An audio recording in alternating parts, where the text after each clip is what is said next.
Weeping lasted all night.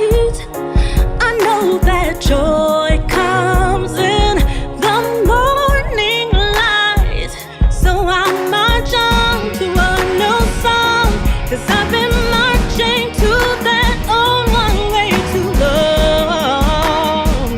And I gotta move on and take new steps every day, 'cause I know there is got to be another way. And a brighter day, so I march on.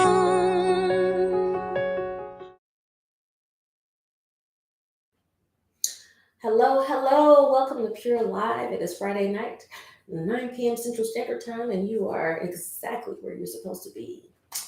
If you guys have tuned in before, you know that we start off with our sponsors. So let's get it going. Oh, by the way, y'all, we're going to get deep tonight. I am all the way raw, just in case you haven't noticed.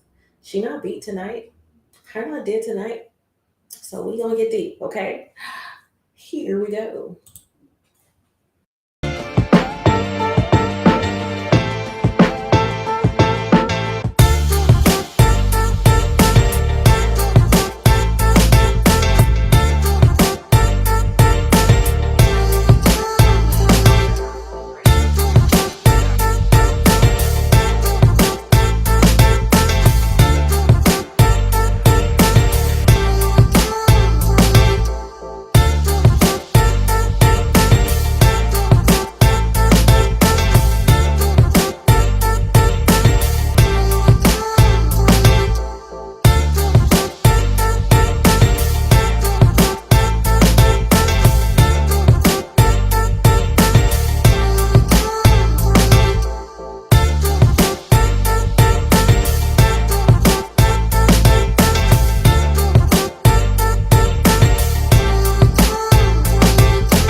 I vibe to that stuff every time I play it. Anyway, like I told you guys before, they're a great organization to join. For real, they helped me get this started. They continue to support me. I got my whole group of sisters. They check in on me. I'm like, who doesn't want that accountability? Who doesn't want that support? Who doesn't want? I mean, they have classes, help you accomplish your goals. I'm just saying, number plus. So next we got Motives Cosmetics. Here we go.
All right, y'all. So, last but not least, Abella eyewear.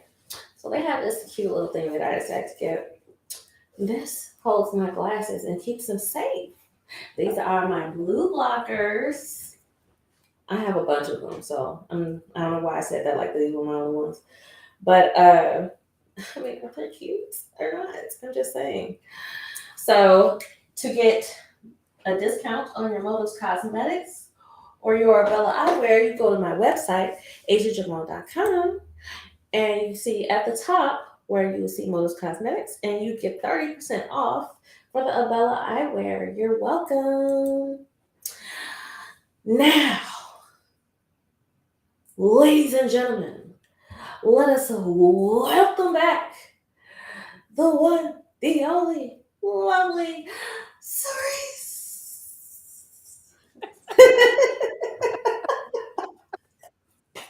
Thank you for Oh, the hello. Thank you. hello.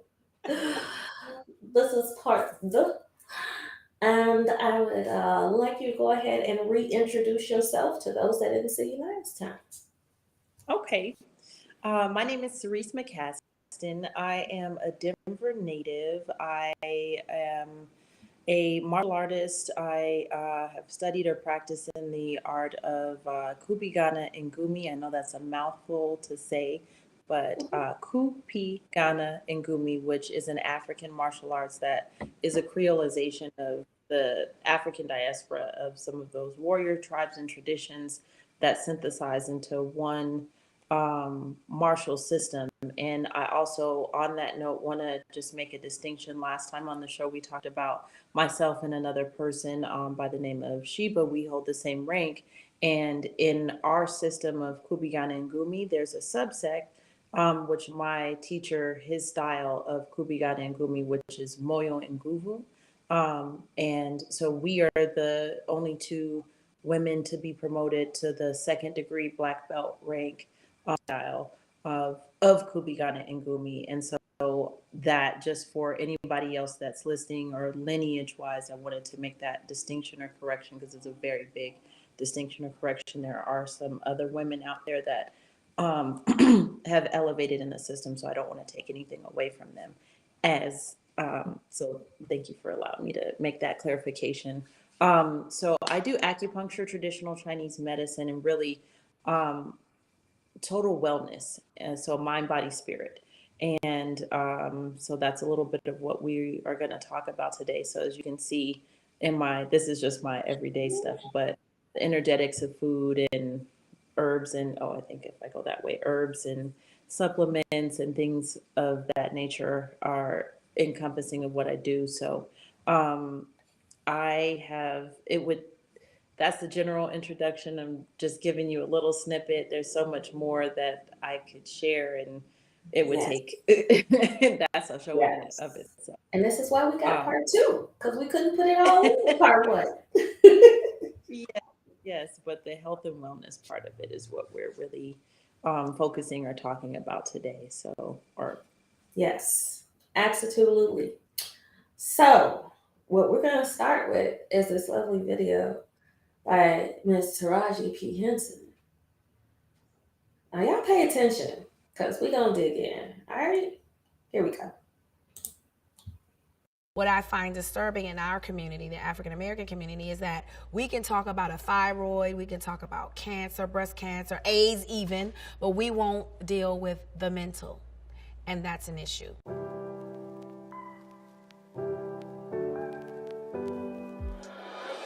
I struggle with depression and anxiety. I would have to say I realized it about 2 years ago. I noticed the mood swings. Like, one day I'd be up and the next day I'd be down. Feeling like I don't want to go out in public.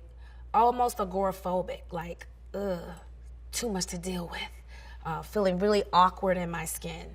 Feeling out of sorts, And just down, like Debbie Downer, like a dark cloud. And then there would be days where my brain wouldn't stop racing, I would think of the most worst scenarios in the world, which would heighten my anxiety. And, people were like, you just need to meditate and yoga and things like that. And I would do that, but my brain would still race. For me, there was no shame when I started to recognize it. It was like that I have to get some help because I'm the life of the party. And when I go dark, I go dark. I don't want to leave the house. And my friends started to notice me pulling back. My father, who also had his issues with mental health, was really open about it, about his manic depression. But, as I think back, no one else really talked about it. It was hush hush, or, he just crazy, or, things like that. For my dad, what he needed was a culturally competent therapist. And it's not even about the skin color or the race, it's about being culturally competent. And the reason why we can't find culturally competent therapists is because at home, In the African American community, we don't talk about mental health. You know, it's a stigma surrounding it. And when you have no one to talk to, what a person usually do is they will try to self-medicate. We're just not allowed to be vulnerable. We have to be strong all the time. This is 400 years of damage, 400 years of trauma that we have not dealt with. And the way we deal with it is be strong. Put on a strong face. Nothing's wrong with you. You don't have mental health. You're not gay. You're not allowed to be human. That's a lie. We hurt and we're suffering. When you think about the trauma the African American community has been through since we've been brought to this country, we have not dealt with that. And then you get to these microaggressions that are happening right in front of our faces every day on television. Women's sons are being taken from them for no reason at all. And through that, we still have to be strong. How fucking dare you? How dare you? How dare you put that on me? I felt pressure to be strong as a Black woman in Hollywood because I kept hearing that term. Everyone kept saying, be a strong Black woman, strong Black woman. Then I realized that's a myth. It means that I'm some superhuman in some kind of way where nothing affects me, and that is so far from the truth. Sometimes I don't want to be strong. Sometimes the weight is just too much, and to put on that facade like you're strong all the time, that's exactly what it is, a facade. That's whack. You have to be human, and human means you're vulnerable, and human means you're layered. And being in an industry where you're getting paid 52 cents on the dollar compared to a white male, things like that weigh on your soul. Because I'm an artist, and I'm an artist to the bone. So when I work, I give you all of me. And to know that all of me is only worth 52 cents on the dollar of what he's getting paid, that hurts. A lot of that stuff started weighing on me and sort of like dimming my light. And I had to just get control of it. And what I started to do was started making me feel good about it, is not keeping it in and talking about it, because if you talk, maybe things will get fixed. I felt such a relief when I finally said it publicly. Like, I suffer from this. People it was an outpour. It was an outpour. People, it was like they were like this, and all of a sudden they felt free to speak on it. When I got back above water, when I stopped suffocating myself, I was drowning. And once I released my truth, once I spoke my truth, I started to float back. That's what it is. It's luggage, it's baggage, and it will weigh you down. You better to pop those trunks and get that mess out and deal with it. It's okay. We're human. No one's perfect. The perfection is the perfect lie. When my therapist said that, my wings sprouted. The pressure of trying to be something perfect, which doesn't exist, is crazy. Let go of that myth. When I'm vulnerable, or I'm scared, or I'm having these non-pleasant thoughts, I let it run. Because if you muffle it, it's only going to resurface again. So you have to kind of let it run and play out like a faucet. Just let it run until the water runs out. And then when it's you pick yourself back up. Because, your mind will play tricks on you. I talk to myself. And I think more people need to talk to themselves because you work things out. And it's not, people can call it crazy, whatever. I even catch myself doing it in public, and I have to stop. But it's just a way to work things out. And it's okay. It's okay. I will have a full-on conversation with myself in the mirror. When you have issues and you have no one to talk to, and the walls are closing in, and the voices are getting too loud, what I notice is people will start to self-medicate because you want to feel good, right? So then they turn to alcohol, they turn to drugs, and we're seeing this with the youth a lot. I'm a celebrity, and at this point, everybody kept asking me, do you have a charity? And I really couldn't find anything that I was passionate about, and then I was like, this is it. You know what I mean? Because this is something I'm really passionate about. This is something that is a necessity for me. And I said, we have to break this cycle of keeping our mouths closed. So I called my best friend, who also has a lifetime of suffering with anxiety, and that's when we decided to birth the Boris Lawrence Henson Foundation, named after my father. So I think he'd be really proud. I felt such an urgency to do something. I felt like it was my mission to give back to these children because they're having coping issues. And so my foundation is what we're trying to do is we're trying to get these babies while they're kids. So we infiltrate the school. We get counselors in there who can see a child dealing with a traumatic situation at home, because these kids come to school from trauma, from traumatic situations at home, and we expect them to learn, sit down and focus. I'm speaking up now because we are facing a national crisis. I want people to know that it is okay to seek help for mental health. There is nothing wrong with it. You go to the dentist, don't you? You go get your yearly checkup, better check on your mental.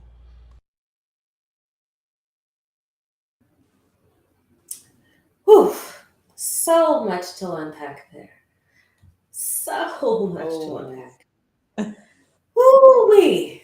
So first of all, no, y'all, I don't know Taraji P. Henson. Wish I did. But I appreciate so much that she spoke up and spoke out about this, because people do treat it like it's taboo, especially in our communities. Yes, this is how I'm kicking off Black History Month on my show. Deal with it. This is very near and dear to my heart because I suffer with anxiety. I am medicated for it. I've been dealing with therapists on and off for years now.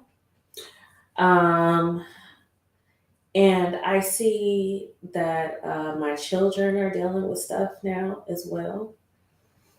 And the schools are not equipped for it. So I'm glad that she is kicking off something like this. It's a beautiful thing. Every school needs it. And so what I want from you, Cerise, is initial reaction to what you heard from Taraji. There's so much truth, and there's so many layers to what she was speaking about. And my initial reaction is just the stage, but in that I don't know her, but I know her, right? Because she's representative of, I am also a Black woman, you are a Black woman, but in this thing of, let's, even if we take the Black woman part of it as a being, as a person, these are things that anyone who has traversed any type of adversity, you can resonate at some point in what she was saying, whether you know somebody, whether it's you personally, or a combination of the two, or you're just learning, moving, taking steps in that direction to resonate with what she's saying. It's for everyone. And so when you hear truth being spoken, that touches your heart space. And that's not something anybody needs to tell you for you to know that it's true. And so there's just, that's my initial reaction. Facts. Which one? Yeah. So, Absolutely. so when I actually started this show, which was in 2020, oh snap, I'm in my third year. Okay. Congratulations.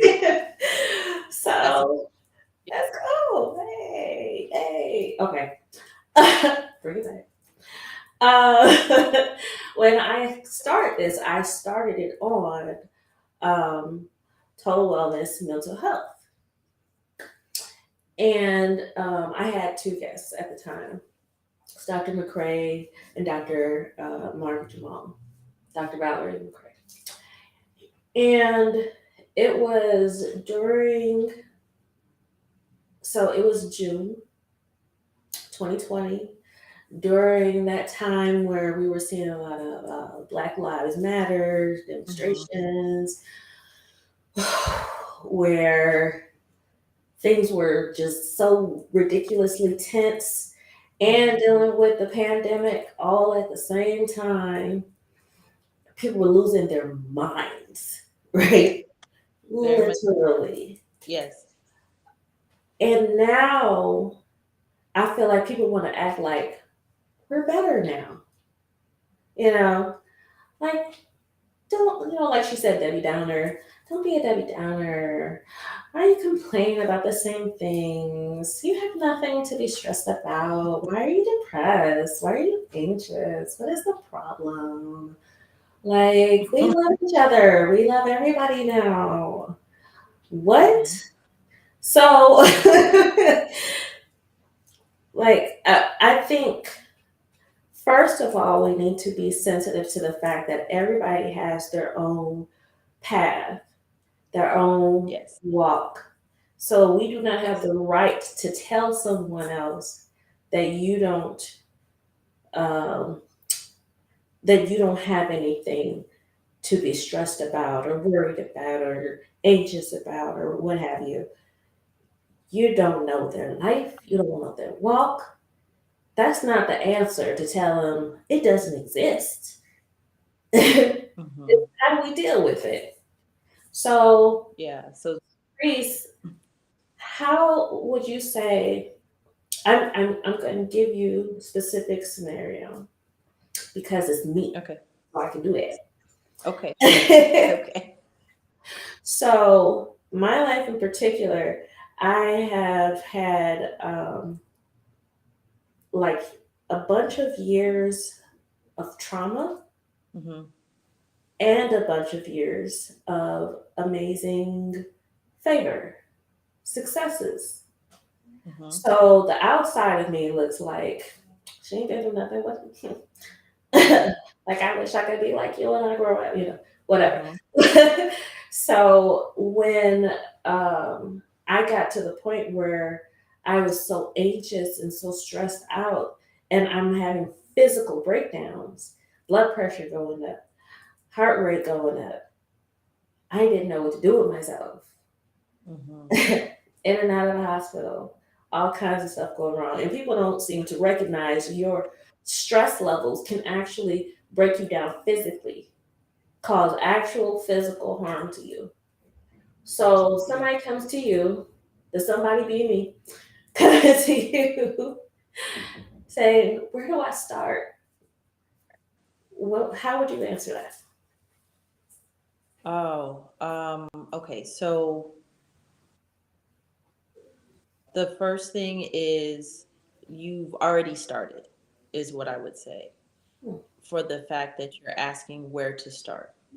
Um, because the main ingredient in all of this is self-awareness, right? And so the as we talked about the last time, in traditional Chinese medicine and all other holistic health modalities, whether that be Ayurvedic or, fill in the blank, make it a white label. Um, you look at the whole picture, and so a lot of it is you. And so what I heard you say is you've experienced a lot of trauma over a progressed period of time, right? Right. And so in that way, you've also had some things that you've had a lot of blessings. And so you've had this experience that's varied, and you are mentally, emotionally, and potentially spiritually not able to make sense of it. There's parts and pieces of you that are incongruent. And they're incongruent because you each trauma creates um, a diversion or an incongruence, right?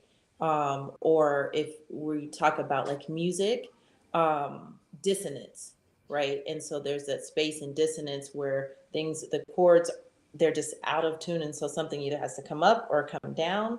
And so the trauma leaves us in dissonance. So you have that repeated cycle. And so in that, what we would also call um, I'm going blank on the term, but like chronic fatigue is, kind of lumped in there. So, um, in addressing some of the stuff that you have is first, the most important question. You sought help, which is a self affirmative action. That's the most important piece. As a practitioner, I can't do anything for you if you don't first have the desire to see about yourself, because I can only do what you're willing and open that door up to the point and level that you're secure with, because anything else is unloving, it's uncompassionate, and it's harmful to you because you're not ready for that level of healing.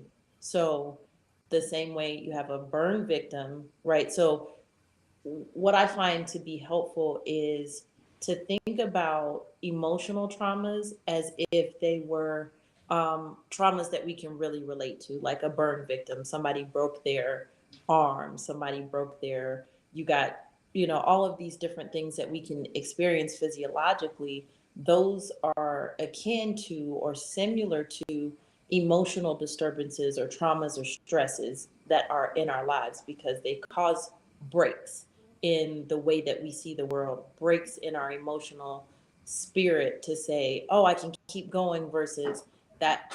And people will say that broke me. That experience broke my faith. It broke my such and such. So we have to then mend it. What is the treatment protocol for mending a break? What is the treatment protocol for you experiencing something that you can't stomach, that is unsavory to you, unreasonable to you, unfathomable to you, which all of these things are synonymous with trauma. So understanding that you're present there, and now then the understanding and awareness that you didn't get to this state overnight. So, what is required in the type of medicine that I practice is that's going to take us some time. It's not going to be a one and done thing. So, the next questions that I would have you ask and during your intake is, what are you willing to do to get where? What is your goal first? I need to know what your goal is, and you need to know what your goal is, and then what are you willing to do to reach that goal, because it's a partnership. And really, I'm just a facilitator for you to restore yourself to whole, restore balance to your system. And again, the integral part of that is the self communication, the self awareness, because there's our bodies are just reflections, or um, they give us warning signs, excuse me, all the time of what is actually happening. And because we live in a time and space where the most forward medicine that we have been taught and indoctrinated in is a Western medical model. That medical model is extremely effective in a critical state. So if we're going to apply how do you don't give a Tylenol to somebody that needs, an albuterol inhaler, or you don't give an EpiPen to someone who is not in anaphylactic shock. So the appropriate application of the medicine. So Western medical model is excellent for addressing chronic issues. The holistic medicine is a preventative medicine. So when you come to a preventative practitioner, you're not at the prevention point, you're chronic, right? So, and to be clear, is defined as long standing. So it's something that has been happening for a long period of time.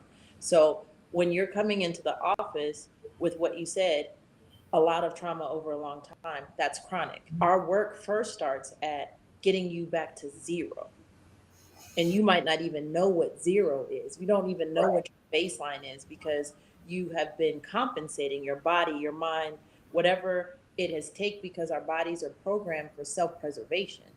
So your body, your psyche is going to do whatever it has to do. That's where some of these mental issues come from extreme trauma, because then the mental part, the psyche, has to make it sustainable, has to keep you safe. So psychotic breaks happen because there's so much that's overloaded on that particular individual or that psyche, that the it breaks and creates a separate personality to be able to encompass or handle that particular situation. But all of it's integrated, and each organ system, each organ that we have, has an emotion that's associated with it. And Hmm. so the questions that we start to ask in an intake would be, you know, about your emotional state. When do you feel most anxious? And you don't necessarily have to answer. So some of these questions are offline questions, or Mhm. questions that are the reason that they're done in a private setting is because we don't know what's under the surface, right? And so when we Right. start asking these questions, it's like taking a layer of clothing off, and not everybody is ready to get naked, or undressed at all. Some people just want to keep Mhm. their clothes on. I don't want to be discovered and poked and prodded, right? Because there's Right. also this other thing that we have to talk about that Taraji touched on, which is cultural competency, right? So cultural competency is understanding the demographic of person that you're working with, and understanding what their cultural paradigms are, what their beliefs are, um, what their non-negotiables are, what are boundaries. For some people in a Western model, they don't accept blood transfusions because of their faith. Mhm. And so, Right.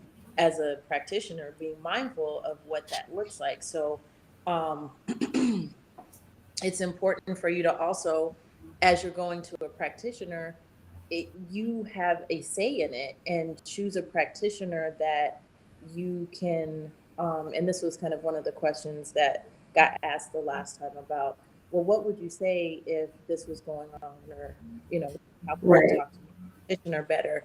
But this is also that process. This is, you have to interview your practitioner, because it has to be a good fit. It's a marriage to some degree, because or a partnership, which is what Right. it's a marriage, right?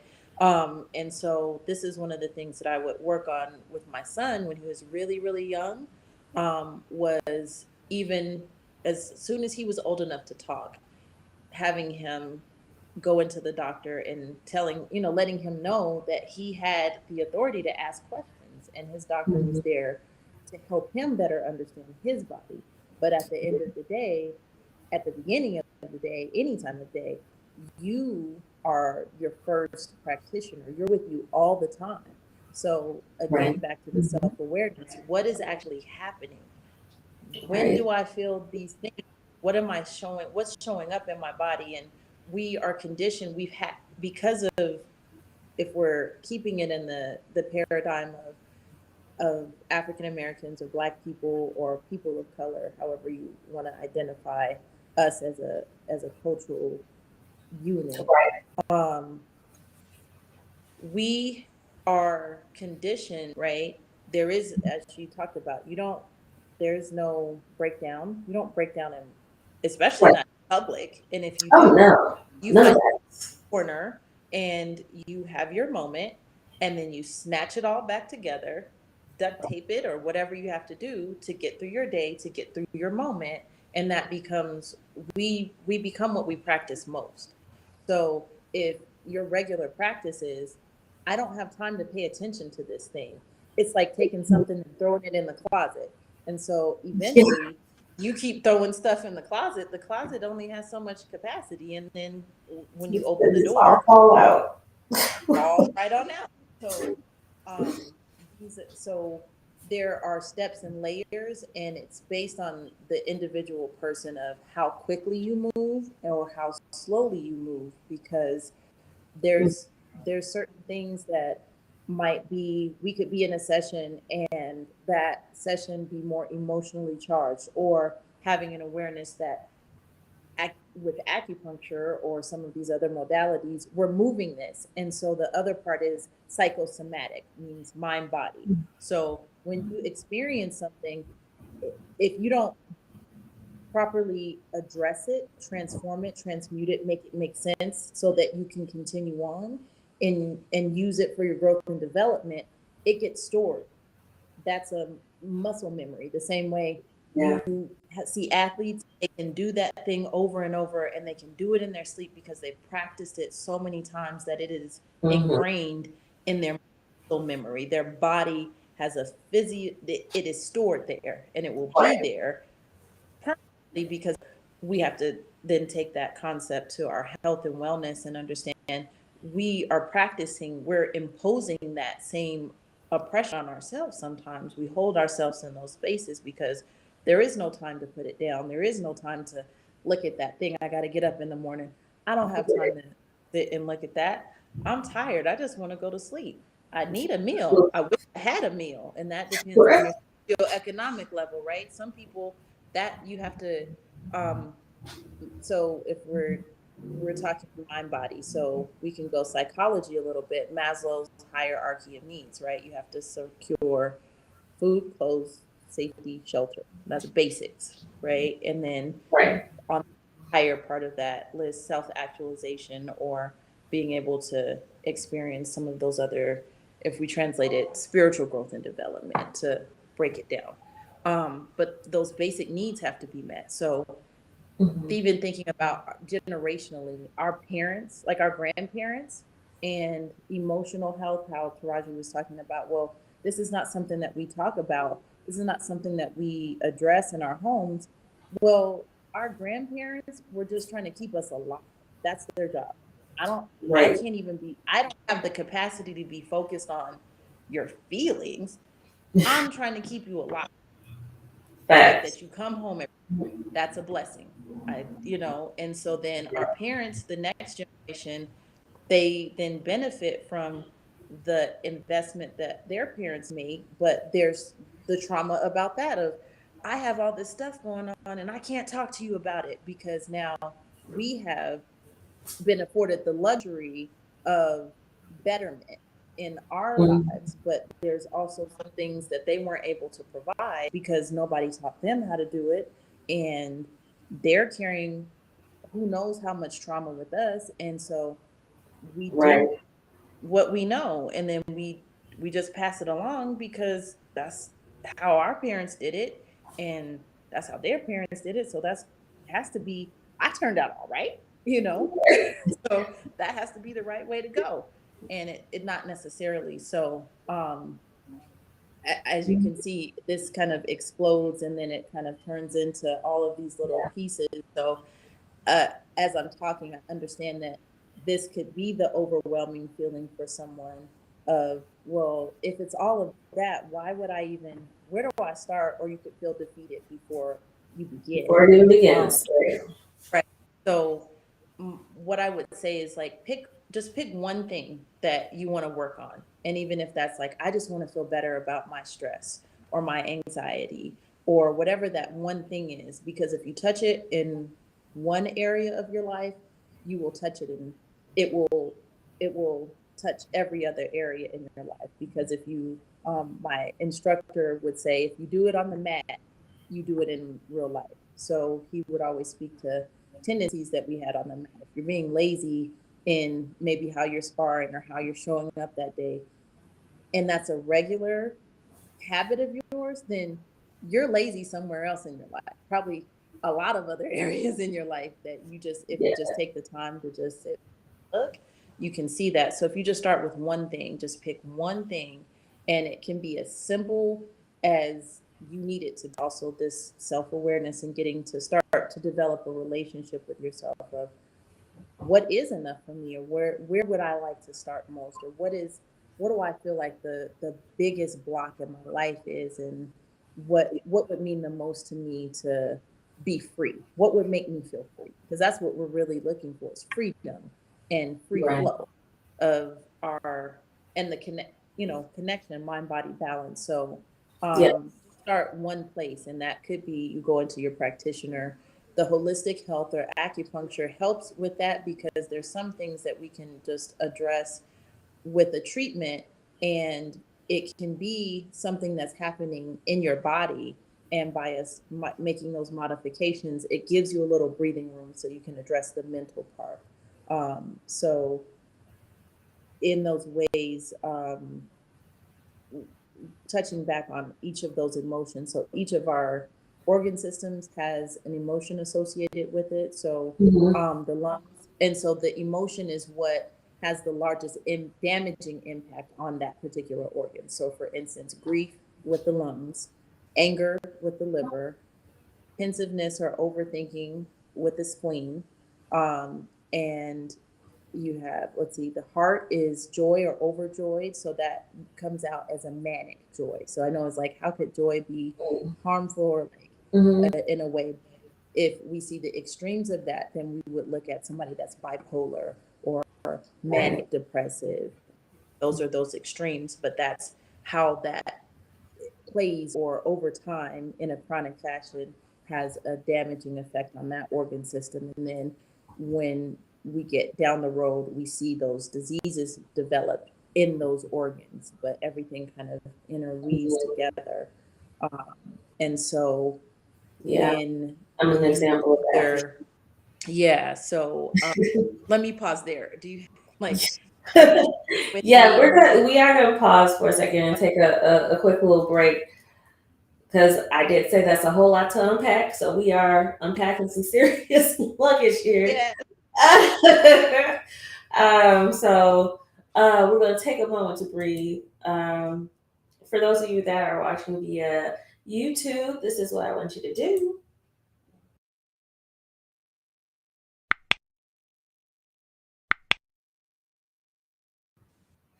And however else you may be watching me, follow me. Like, don't like physically follow me. Just, on social media, I'm talking. Like, don't stalk me, okay? And go on my website, asiajamal.com, and sign up for my newsletter because I put out goodies here and there. So, you don't want to miss out on none of that stuff. And so we're going to take a little brief break. We played Find the Fake last week with Cerise. I was going to do it again this time, but the thing is, we're running low on time, and we got a lot to cover because I want to touch on these babies. So, real quick, we're going to take a short little break and then get back to the conversation. And y'all join in. I see you watching. I can see you. I see you. Okay.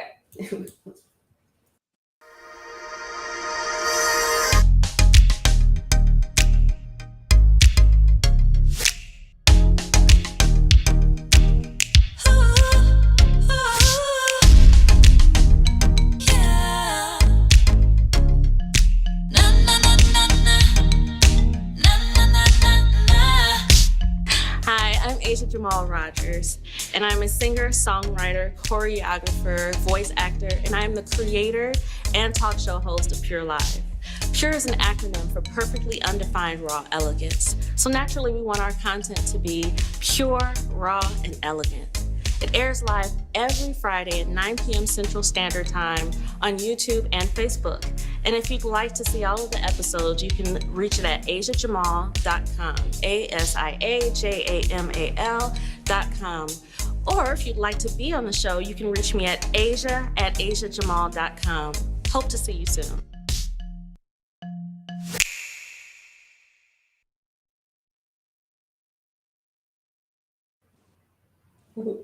Hope to see you soon. I swear, when I be looking at old pictures and old videos, I'm always like, I need to do another one. I need to redo it. Like my hair is grown. I'm looking better.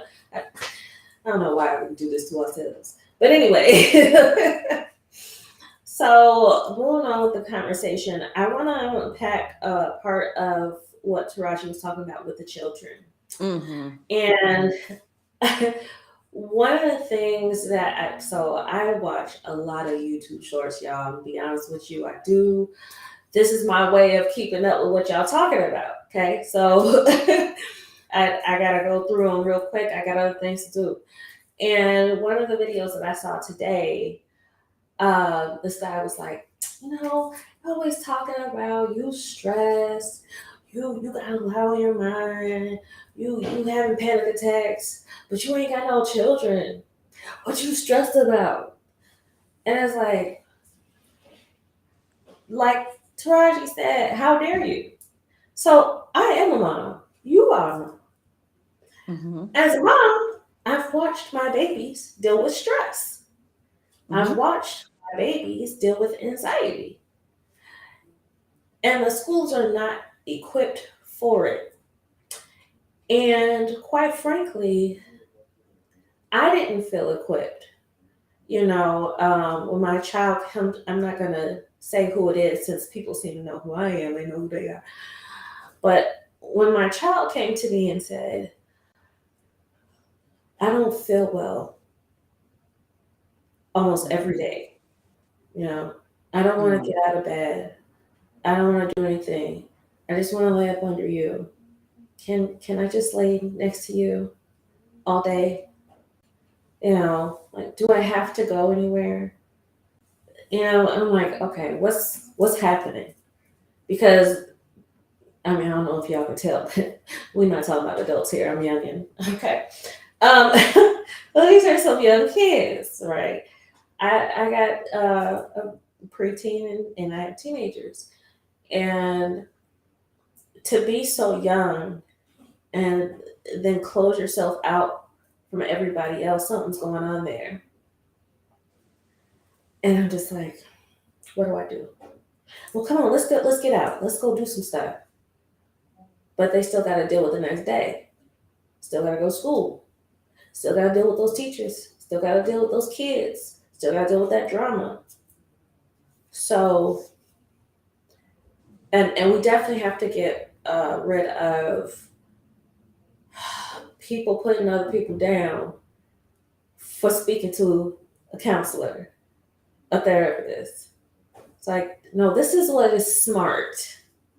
Okay? This is just something you should be doing. This is not only crazy people do that. No, to me, it's crazy not to. All of us have something to unpack. All of us have something to unpack, but especially in our communities where it is looked down upon, to show yourself vulnerable. It So, is. It as a is. parent and somebody that deals with, total wellness, how do you think we should better our ability to tackle that situation with our children? Mm.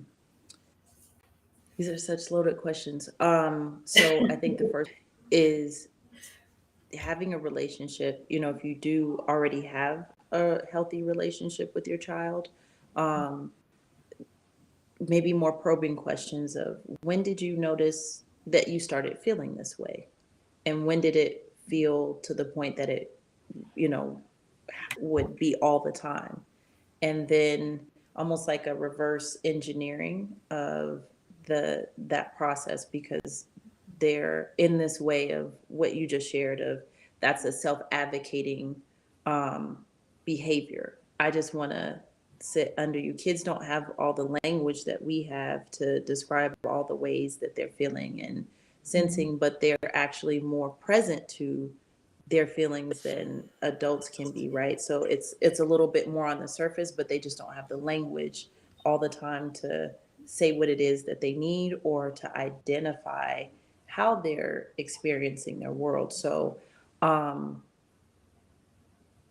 observation as well. Like, so my question to you is, for this child that you experienced this with, you as the parent, did you notice any change in the behavior? Like before they actually came and vocalized that to you, did you see anything in their habits or behaviors that shifted or changed?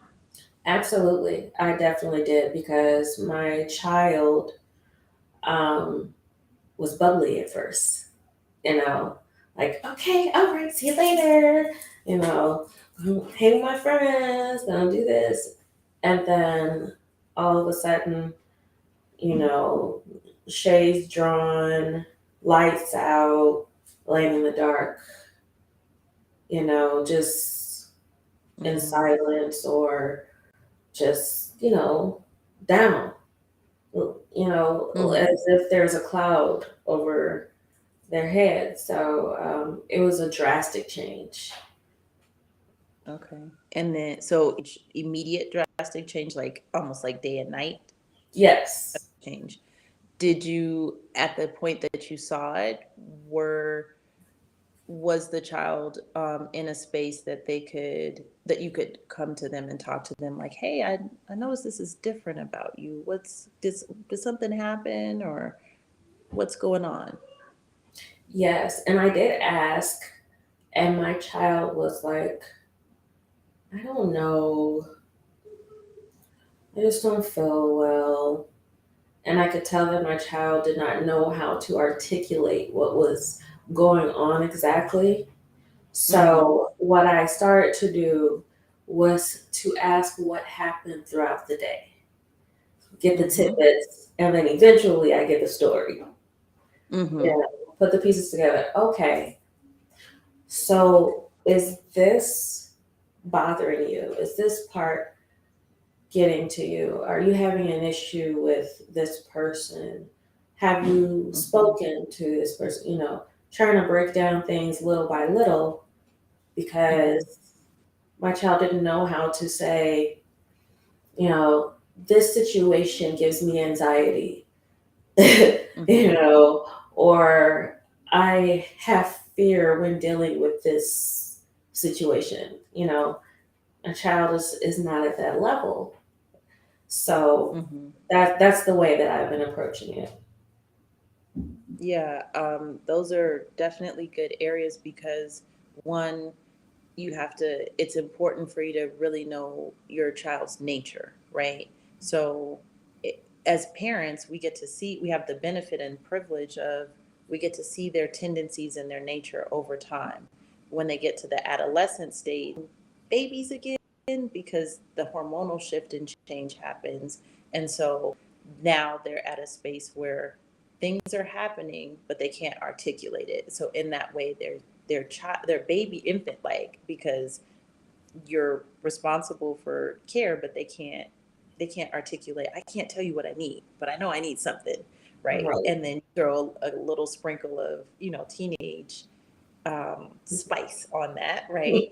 Um, so I think patience, if I would say, um, before, let me back up. I think for people that are working to better understand, you first have to establish a safe environment, right? Your child needs to know that they're safe. And you can't make the assumption that, of course, they're with me, I'm their parent, and I know they should know that they're safe with me, because you don't know what actually has happened.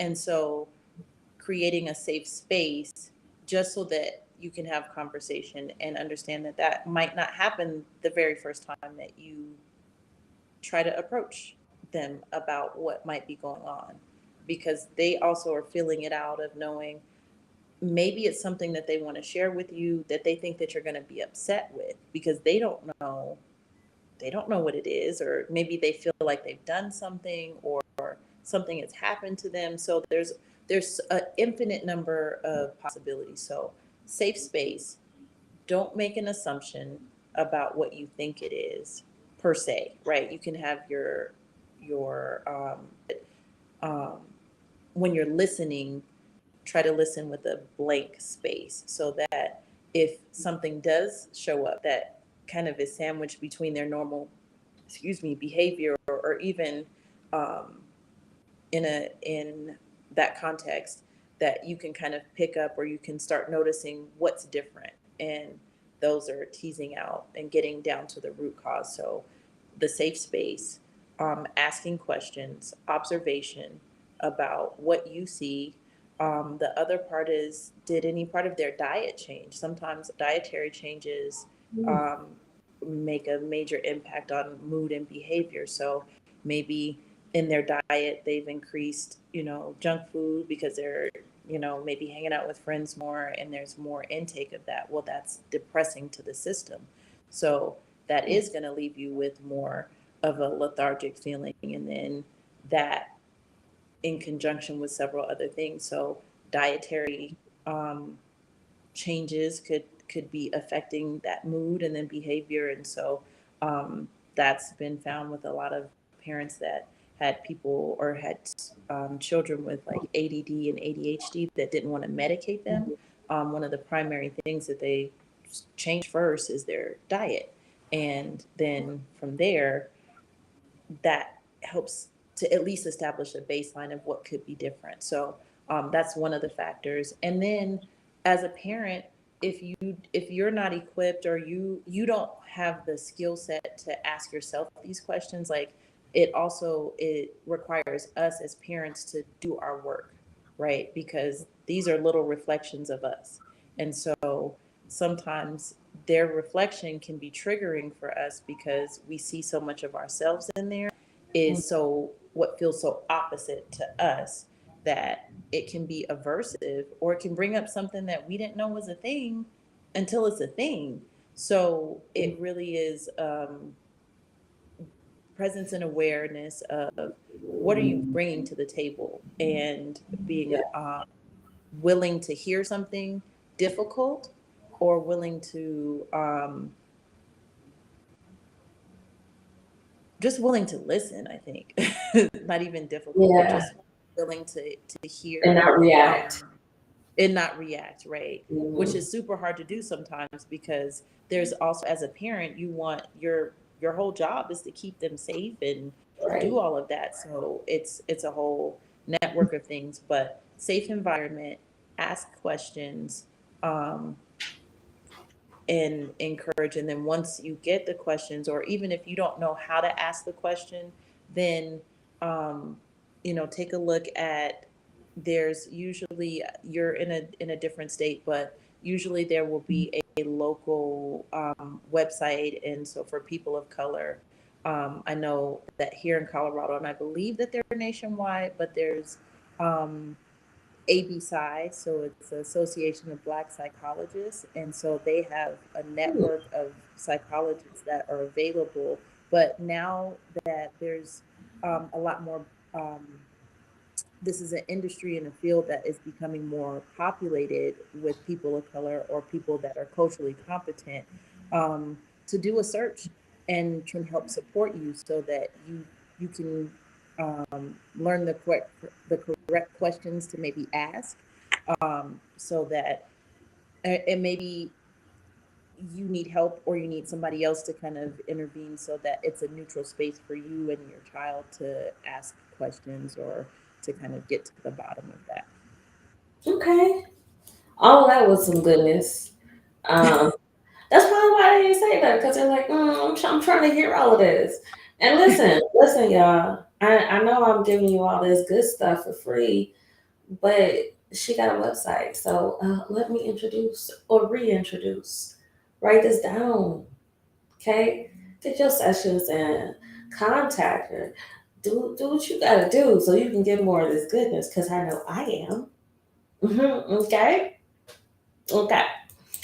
And social media, write it down, press pause, whatever. If you watching this after the fact, and take this down. Um, and I will be putting this information in my next newsletter as well. And I will make sure that everybody knows how to get a hold of Miss Cerise, Yes. such a And valuable also, resource in the community. Yeah. yes. So, and also, if you already have a medical health professional, please understand that this is not medical advice. Please consult your medical professional before continuing, starting, or discontinuing any management of care that you are currently being advised of. Um, just as a disclaimer. Right. Thank you for that. Um, so close us out with your words of wisdom to our viewers. Um, the first thing would be just take a deep breath. For a lot of what we talked about is anxiety and not knowing where to start or where to begin. And I would say start with breathing. If you are breathing and you have more oxygen in your body, you can think better. And so, if you find yourself in a situation, take some time to put your hands on your abdomen and take deep breaths so that you can feel your abdomen moving in and out, and then do the next best thing. That might be close your laptop for 5 minutes. That might be take a walk around the block, but do the next best thing for you. And if you don't know what that is, just breathe. And I think that's a good place to stop. Just breathe. She had me breathing before the show, y'all. So I gotta breathe. We're gonna breathe together. We're gonna breathe together. And of course, remember to embrace God's perfect design, which is you and me, Max. Till next time, Friday night, 9 p.m. Central Standard Time, we'll be right here with some more great guests. We gonna deal with some heavy topics this month. Be ready. You know, we still have fun though. Because of fun. Okay. Till next time. Have a good evening, everyone. Good night. Good Thank night. you. Thank you for being on the show, and you're always welcome back. All right. Awesome. Thank you. All I'll try to be nice. All right. Talk to you all later. Although weeping lasted